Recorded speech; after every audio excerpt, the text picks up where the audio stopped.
The laughter was still ringing in my ears when I realized I wasn't laughing. Everyone else at the table was. My wife Hannah had just raised her wine glass, smirking, and said, "Maybe I should just trade my husband for a better model." Any takers? The room erupted in chuckles. Friends, colleagues, even the waiter cracked a smile. But I just sat there staring at her. It wasn't the joke that froze me. It was the way she said it. Too sharp. Too real. Too practiced. Like it had slipped out of her heart before her brain had time to soften it. And when the laughter finally died down, I opened my mouth. My reply cut through the room like glass scraping against steel. "Maybe you already have." The silence that followed could have drowned the entire restaurant. Before the joke, we'd been married 11 years. Hannah and I had built a life together that looked solid from the outside. A 2-story home with a little garden, stable jobs, a circle of friends who envied how well we worked together. But the truth was, cracks had been showing for months. She had grown distant. Her phone glued to her hand. Late nights at the office that never used to happen. The scent of new perfume I didn't recognize, lingering on her skin. I had asked her about it once, gently, while she was folding laundry. "Everything okay with us, hon? You've seemed distracted." He smiled too quickly. "Work stress. You know how the firm is. New clients, long hours. Don't worry." And I wanted to believe her. God, I wanted to believe her. But when she made that joke in front of everyone, her eyes darting toward her phone on the table as if waiting for a message, I realized the pit in my stomach hadn't been paranoia, had been warning me. No one dared mention my comment after it slipped out. Dinner ended in stilted small talk, the warmth gone from the table. On the drive home, the air between us felt like a vacuum. Finally she broke it. "That was unnecessary, Daniel." Was it? My hands tightened on the steering wheel. Because from where I'm sitting, it feels like I'm the punchline of a joke I never agreed to. "It was just a joke," she snapped. "Everyone jokes like that." "Not like you did," I muttered. "Not with that much truth in it." Her silence after that said more than words ever could. 2 nights later I couldn't sleep. I lay in bed listening to her steady breathing beside me, the glow of her phone still fresh in my memory. Got up. I told myself I just wanted peace of mind. Just enough to prove to myself I was imagining it. But when I picked up her phone from the nightstand, the screen lit up instantly.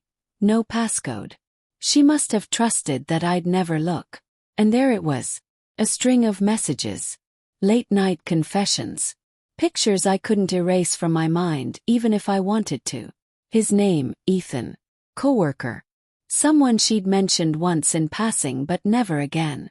The words blurred together, but one burned into my skull. "I wish I could fall asleep in your arms tonight instead of his." The next morning I couldn't keep it inside. I set her phone down on the kitchen counter as she poured herself coffee. "Do you want to explain this?" Her eyes darted to the screen. For a split second, panic flashed across her face before she smoothed it over.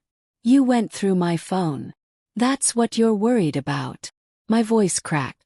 "Not the fact that you've been lying to me. Sleeping with him." Her shoulders stiffened. "It's not like that." "Then what is it, Hannah?" I demanded. "Tell me what part of I wish I could fall asleep in your arms instead of his I misunderstood." Her lips parted but no words came out. And in that silence I had my answer. Over the next hour she tried everything. It was just texting. Emotional maybe, but it didn't mean anything. "It was a mistake, Daniel. A stupid mistake. You haven't exactly been present either, always working, always tired." Each excuse felt like another blade pressed into me. I wanted to yell, to smash something, to make her feel even a fraction of what I felt. But instead I sat there, numb, my coffee growing cold in my hands. "You joked about trading me," I whispered finally. "But it wasn't a joke, was it? You already had him lined up as the replacement." Her face crumpled. Tears spilled down her cheeks. No, I don't want him. I don't want anyone but you. I just lost sight of us." But the problem was I couldn't believe her anymore. We tried for a few weeks. Counseling, conversations, empty promises. But once you've seen betrayal with your own eyes, you can't unsee it. Every time she picked up her phone, I wondered who she was texting. Every time she came home late, I wondered if she'd really been at work. Trust, once shattered, doesn't glue back together. It leaves cracks that never fade.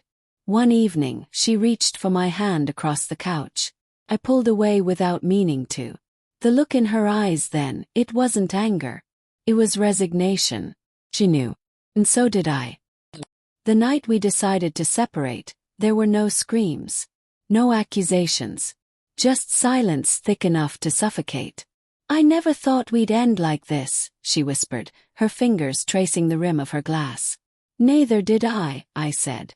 "But you ended us the moment you let someone else into what was supposed to be ours." Her tears fell fast, but I didn't reach for her this time. Couldn't. When I packed my bags, she stood in the doorway, clutching the sweater I had bought her last winter. "Do you hate me?" she asked. Pause. Hate would have been easier. Cleaner. "No," I said finally. "I just don't know who you are anymore." And with that I walked out. It's been 6 months now.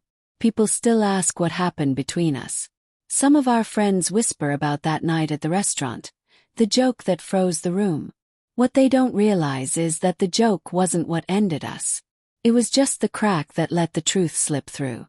Sometimes I replay it all in my head, the laughter, the silence, the weight of my reply.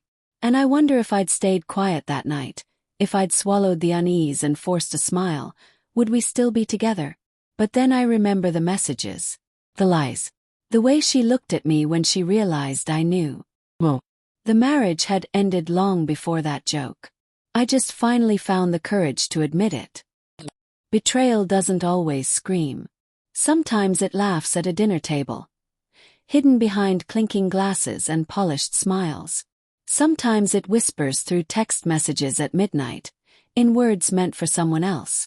And sometimes all it takes is a single reply, a truth spoken aloud in a room full of laughter, to bring it all crashing down. Because in that moment when I said, "Maybe you already have," I wasn't just calling out her joke. I was calling out the end of us.